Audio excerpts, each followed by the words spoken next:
The employers agreed to take people back on the basis that they would not be in the union and where there was work for them. But they did also keep the best militants out of their jobs. My grandfather, for example, was a shop steward in Hammond Lane Foundry. He never got his job back. He was a sheet metal worker. He never worked at that trade again in Dublin because of his position as a militant in the union. And this happened to layers and layers of shop stewards and militants all over Dublin. They never returned to work. The employers, where they had jobs, took people back on the basis that they wouldn't join a trade union. But the big tragedy really was of the masses of people who were unemployed, the unskilled workers and those who never got their jobs back. They went off and fought in the First World War. So you have this, Dublin's broken union, men's die first on Flanders Fields, the line of the poem that talks about that. And of that 25,000 workers from Dublin who joined the British Army to fight in the First World War, 5,000 of them never returned, were killed. And I think that was one of the big tragedies of the failures of 1916, of the defeat of it.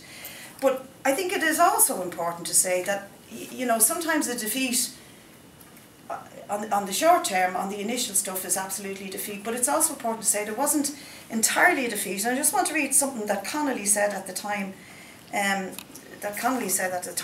it, because I think it's important to recognise that the legacy of 1913 stuck with the Irish working class for a long, long time, and did mean that the employers, if you like, were aware that here was a force to be reckoned with. Here was the ability of workers in Ireland who hitherto were just like, you know, nothing, as I said, the great unwashed. Here was an ability of them to organise and to come together and oppose the employers in a big way. But when the dispute was over, James Connolly summed it up by saying, the battle was a drawn battle. The employers, despite their Napoleonic plan of campaign and their more than Napoleonic ruthlessness and unscrupulous use of foul means, were unable to carry on their business without men and women who remained loyal to the union. The workers were unable to force the employers into a formal recognition of the union and to give preference to organised labour.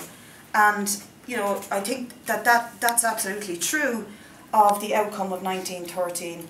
The legacy, however, I think, is the lessons to be drawn out. I think there's two important lessons. One